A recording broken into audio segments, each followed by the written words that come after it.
Hey students, welcome to part two of this week's teaching on quality in early childhood education. Part A that we did earlier this week was focused on how does a parent or guardian go about choosing the best care and education setting for their child. So we really focused on a lot of different elements that a parent would use really when doing their homework to figure out what is best for their child. Part B, which this video focuses on, is how does an early care and learning program go about providing a quality program for children and families? So just what does a program need to do to make sure that they are providing a great place for children and families?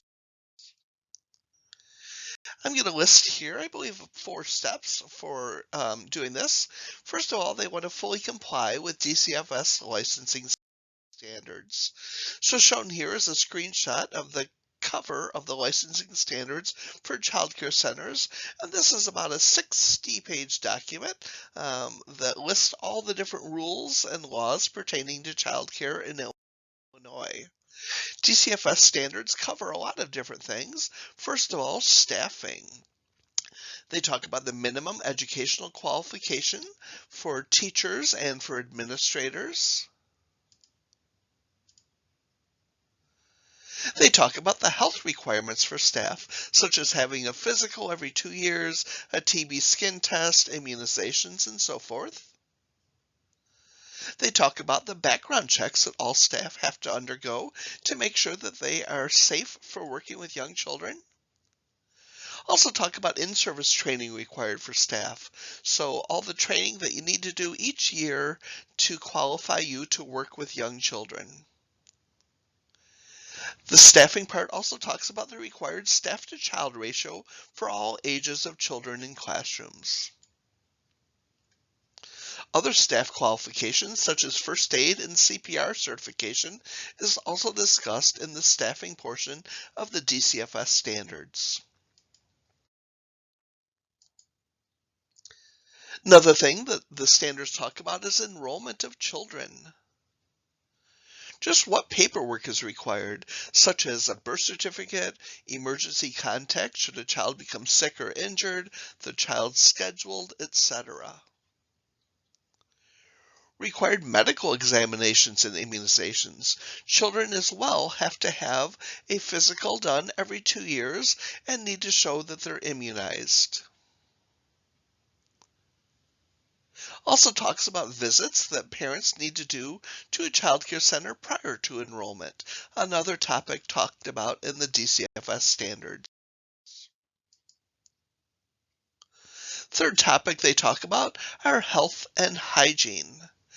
They lay out hand washing techniques, talking about how hands should be washed and when hands should be washed. They talk about how to sanitize tables, how to sanitize children's toys, how to keep the facilities clean, etc. They talk about conditions when a child or staff member may not attend. So it gives a big long list of medical conditions that would keep a child or a staff member from being at the center while they're ill. Also talks about diaper changing techniques to make sure that sanitary techniques and approaches are used. Also talks about napping requirements, both in the time that children need to nap and what that space needs to look like. It even specifies how far cots need to be spaced from each other. Also, with health and hygiene, talks about nutrition and meal service, the number of meals that you should serve, what those meals need to contain, etc. Another health and hygiene thing talks about administering medications. Just how can you safely give children medications and what record keeping do you need to make sure that you do when you're administering medications for children?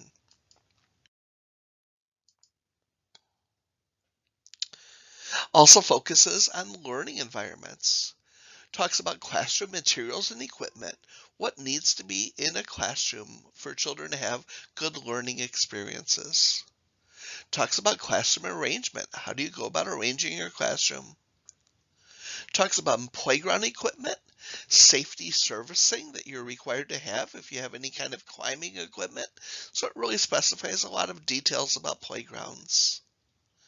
Also talks about different things that you need to ensure safety in the classroom and on the playground.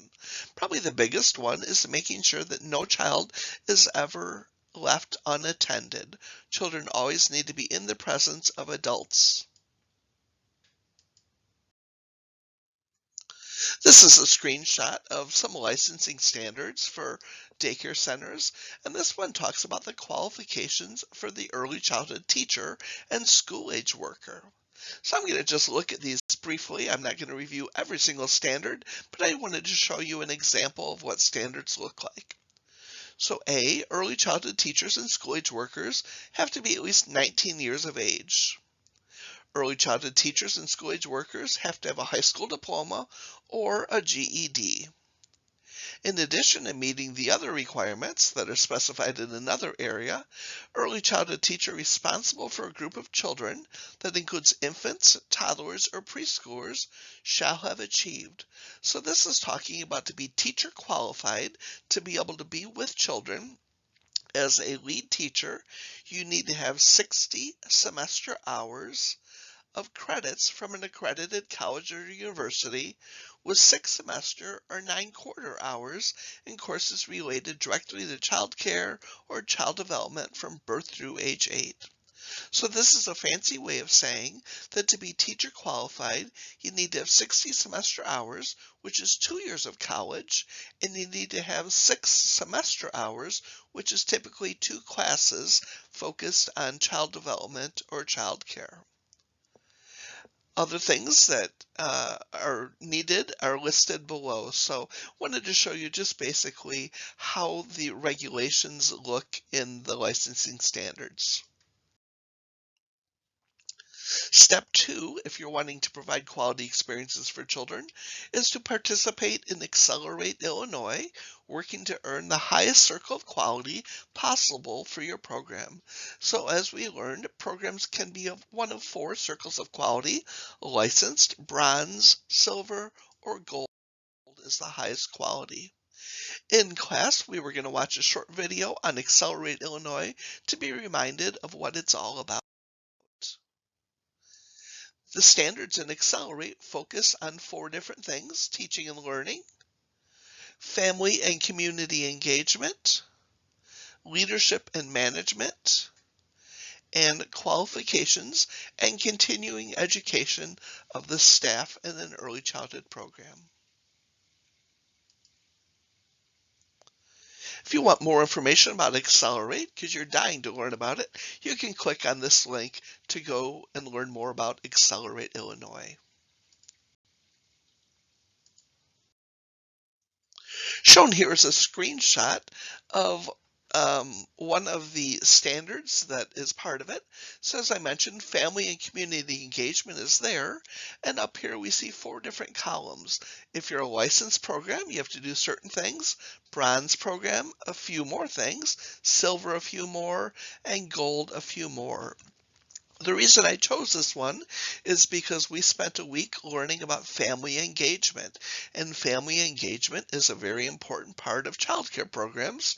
To be in the gold circle, there are a lot of things that you'll do to show that you engage families actively in the life of your program.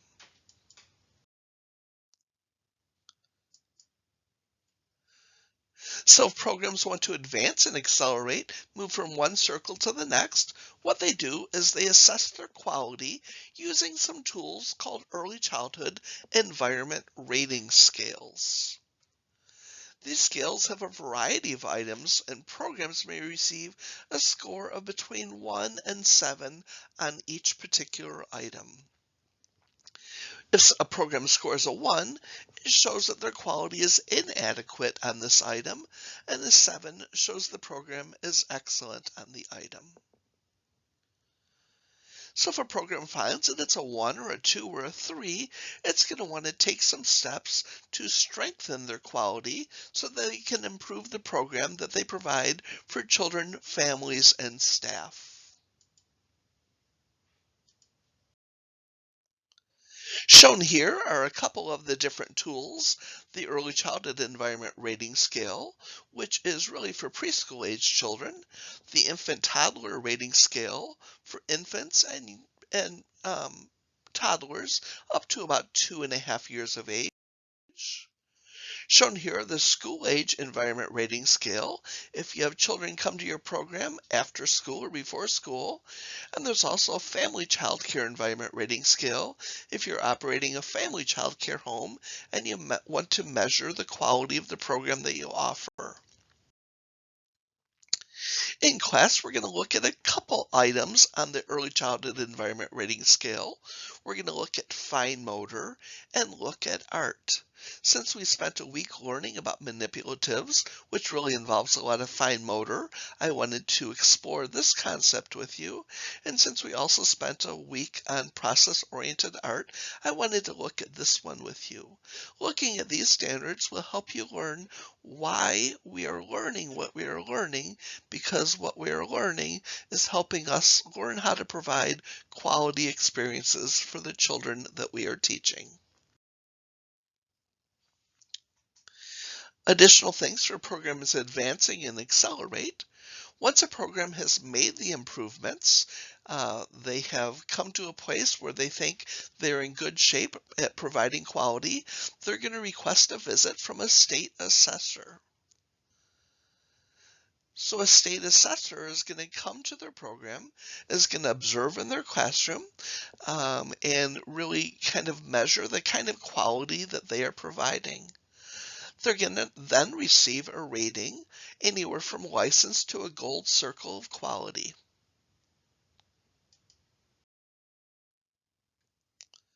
Another thing that programs can do, in addition to Accelerate Illinois, is they can seek national accreditation, striving to meet the standards of quality set forth by the accreditation agency. So there are several agencies in the United States that set high quality standards for what should be happening in early care and learning. Programs that want to seek national accreditation are going to do a process that really includes the following things. They're going to do a self-assessment. They're going to measure the quality of program that they're offering by looking at everything within their program. They're going to look at staff training. They're going to look at how they change diapers. They're going to look at nutrition. They're going to look at health and safety practices. They're going to look at learning experiences. They're going to look at how they engage families. They're going to assess every single aspect of their program. After they've done this self-assessment, they're going to find some things that they're doing very, very well and other things that need improvement. So they're going to take concrete measures to strengthen the program that they offer. Once they've strengthened their program, they're going to request a validation visit. So a trained assessor or pair of assessors are going to come out to their program and going to observe in their classrooms, observe in their office, review a bunch of documentation, that kind of stuff to validate that they're actually providing the kind of care that they believe that they are. After the validation visit, they're either going to receive accreditation or accreditation is going to be deferred if they need to do some more things to improve their quality. After they've received accreditation, hopefully they will do so, then they're going to strive to maintain the high quality standards that they provide for children and families. Another thing that programs can do who really want to meet who really want to provide quality experiences for young children is to help children meet the objectives specified in the Illinois Early Learning Standards. So here is a screenshot from some standards. So just as in high school, they have certain standards that they need to meet to show that they're teaching you the things that you need to learn in high school. There are such standards for early learning. So the one that I chose here was Goal 6, which is demonstrate and apply a knowledge and sense of numbers, including numeration and operations. So this one really focuses on math, and then it breaks that down into smaller sub-goals of things that you need to do to help children learn about math. So learning the standards is important.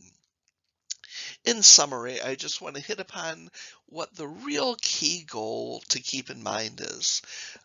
There are a lot of different ways to measure your program quality, a lot of different ways to be recognized for your program quality, such as the circles of quality, such as accreditation, such as doing the early learning standards, but your ultimate goal is to provide excellent experiences for all children, all families, and all staff who use your program and who work at your program.